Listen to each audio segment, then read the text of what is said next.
how great is Burr? He's the best. I love him. He's so funny. He's so funny and so prolific. But here's the thing that I almost love even more. He'll just send me like a video of like a great drummer that he loves. Oh, yeah. I took it up, but he's really good. But I just love that dude. He's so good. He's great, and I love getting him wound up. And, 2017, I was working at this hotel downtown Phoenix that was like connected to the comedy club down there, Stand Up Live. Yeah. Was that the Palomar Hotel? Yeah, I worked at the Palomar. And so I was working there, and Bill Burr had came in. He was staying there because he was doing some shows. And I helped him with his luggage or whatnot. And that was just like, all this was just organic. It was all organic. And, I was helping him with his luggage. And then the whole time he was there, we were just chopping it up when he like first got in.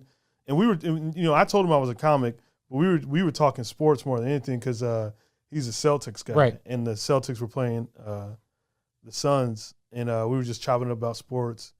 And then he was like, "Are you funny?" And I was like, "Yeah." And then he was like, and I was like, "Okay." And then he was like, "Well, why don't you come by tonight? And then I'm gonna have you open for me." And so that right there was like the moment where I was like, "Oh shit!" And you had been doing like open mic stuff prior to this. Yeah, and I had been opening for I was getting like local work at the clubs. Now, opening up for Bill Burr is a big deal. A massive deal. Huge. Sold out crowd. Yeah, that room at Stand Up Live seats like close to 600. It's a great club too. Yeah, great club. And I I never done that club like sold out because I had opened for people that kind of just like lower level like touring comics, but like got enough name for themselves to where they can get so they can move around. Yeah. And it was one of the most nerve-wracking things like ever. Like I went home, I couldn't go to sleep, I couldn't take a nap or anything. And then so you went home and couldn't go to sleep because you did it or because you knew you were about to do it? Yeah, when I got off work, and I was going home because I worked the early shift, right? And I was going home and I usually like take like a 20-minute nap just to get restarted, and I couldn't even sleep. I was like, man, I could usually take a nap like it's nothing after work, but I couldn't even because I just kept thinking about it, and then the time came for it, opened up, it went really good. And then he let me finish out the whole weekend with him. He was like, "Yeah, finish it out." And he even paid me too, which was like, wow. On top of that, like I did it for free. Yeah, I wasn't even expecting any of that. Like, and he was super nice. And I was like, I even asked him, I was like, "Man, what made you give me a shot like that?" And he was like, "What's the worst that was going to happen? You're going to bomb for 5 minutes? 10 minutes? Like what? So, Yeah, and then he was like, now I also had like an, intuition. I was like, oh, I bet he'd be good. Do you and Bill Burr still keep in any sort of contact? Man, yeah. So, like I see him around at the Comedy Store. Of course, yeah. And I've gotten real close with Joe Rogan, and so Joe Rogan will do like his Joe Rogan and Friends type shows, and I had to follow Bill Burr one night, which was like insane because like going after him, bruh. Think about it. He's so funny, and he's a monster. He's a monster, bro. So like, okay, so we're backstage at the store, in the main room. You've been there, right? Yeah, of course. Yeah, of course. And so we're backstage in the main room, chilling, and then I didn't even know Bill Burr was on the lineup. Like Joe just says, show up, and and then we get, we just get going. So Bill walks in and he's like, Joe, I want to go, a little early tonight. I'm not feeling too good. And I was like, oh, is he going to go before me or after me? You know what I mean? Because I knew I was going earlier on the lineup because it was a pretty stacked lineup.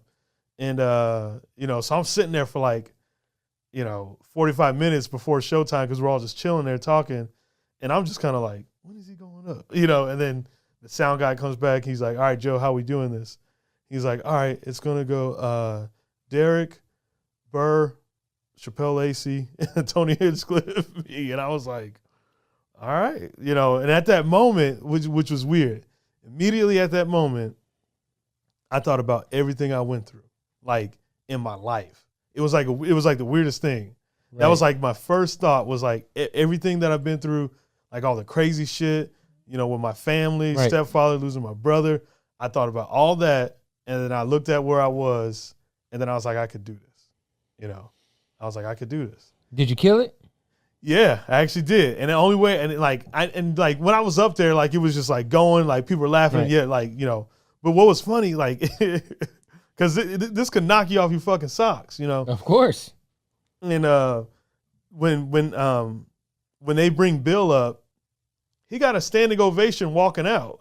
I mean, yeah, he's Bill Burr. Yeah, and they weren't like, expecting him, right? You said no. Yeah, because I think I've been to a couple of Joe Rogan shows, and I feel like every time I go, someone just jumps on stage. Yeah, So like, there's certain, shit. There's certain cats that are like, they call them drop-ins. Yep. There's only certain cats like they got the pass. Yeah, like Chris Rock, of course, Chappelle, Seinfeld, Martin Lawrence, right? Like, yeah, go ahead, do what you want. Yeah. When those guys walk in, it's like, yeah, when do you want to go up? Oh, okay, we'll put you up. Bill Burr's one of them. Yeah, bro, and he got a standing ovation walking out. I'm like, damn, you getting this, like getting that rush or whatever. But needless to say, I was just like, hey, they already heard Bill Burr, they haven't heard me yet. You know who's gonna light that stage on fire first? Who? Bill Burr. Bill Burr's at home with a new kid, 4 months. You're never going to see anything like that the first time. Oh, I can't wait to hear him talking about babies. You're not going to fucking... Nobody's going to build Bill Burr out right now. Yeah. He's at home with 2 kids, first time, hasn't done dick, whatever, great guy, playing the drums in his basement. He's going to come at this with a complete different outlook. He's going to attack somebody. Somebody's going to go down hard. Yeah. There's guys that Probably a lot of people are going down hard. Yeah, we're going to go out there like fucking gangbusters. Bill Burr plays the drums like he's a good. son of a bitch. Well, I was going to say something about him. I finally did something that actually stayed on topic, I think. He came to my wedding, and then he had to go do a gig.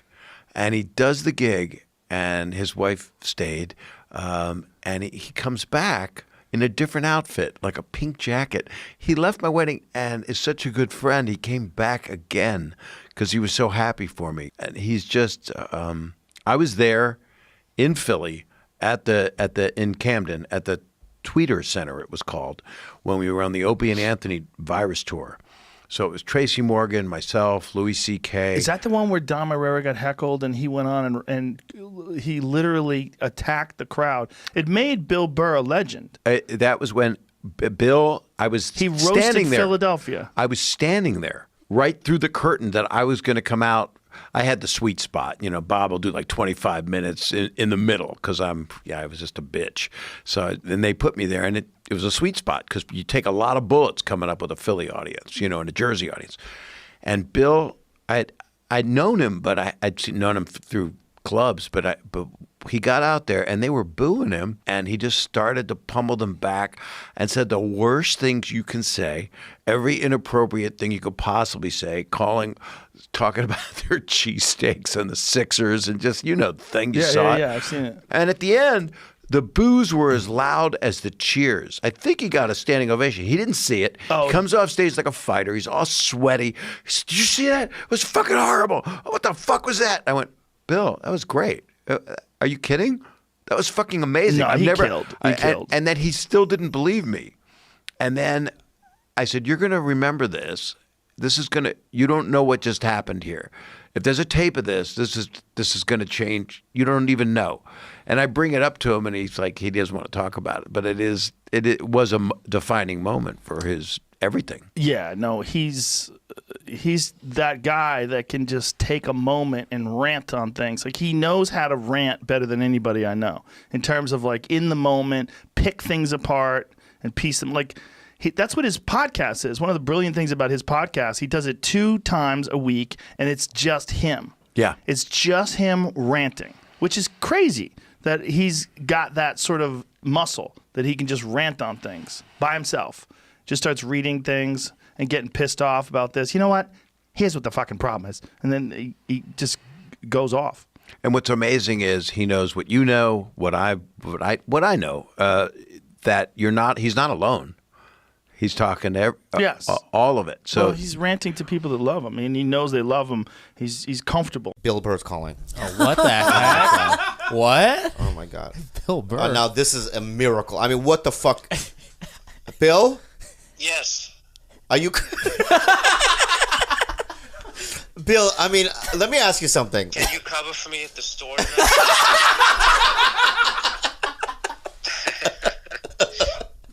Bill, I mean, you've never called me. No, I just need you to cover for me. Billy, I called you to wish you a happy Chinese New Year. Wow, Bill, this is, you know what? Because I've been getting a lot of calls, and no offense to anybody that else has called, but this is probably probably the most shocking one. Are you old enough to be the head of the dragon in the parade? You worked your way up to the middle of the body. Where are you? I'm not quite there yet, but Happy birthday! thank you, Bill, and you calling in is like, it's kind of like a Sinatra moment to me. You know, in comedy, it's a little. It's kind of a Ron Howard moment. I wanted to say Ron Howard, but hey, Bill. Also, thank you for calling, and also I want to ask you if one day you would do our podcast. That'd be great. Hey, let's just start with. Let's go slow here. All right. That's why we never hang, dude. You're too pushy. I know. You can't just hang out. I know. You're right. Hey, You're right. a new closing joke where I keep my shirt on. What do you want from me? No, I'll do your podcast. All right. Thank you. Where do you record? We record at my house. I live in Hollywood. Oh. It's easy. Of course you live in Hollywood, you big phony. What do you live in Silver Lake? Where do you live? Why would I tell people where I live? Silver Lake's a big place, Bill. I'm just glad they put the water back. No, I don't live over there. No. Well, thank you so much for calling in, Bill. I love you, and I'll see you soon. Next to LAX, so I have a nice quick commute to get on another Southwest flight. Are you in town now, or are you on the road? There's a lot of personal questions. What's your mom's maiden name? I feel like I'm calling a credit card company. I am in town. Okay, Yeah. good. I love you, Bill. Thank you for calling. Just wrapping it up. Yeah, I'm sweating. Wrapping up a happy birthday phone call. Sorry to intrude. Bye, Bill. I couldn't do it anymore. Did you hang up on Bill? I hung up on Bill Burr. Oh my God. I couldn't do it anymore. Bobby just hung up on Bill Burr. I didn't hang up. I just said goodbye. Oh my God.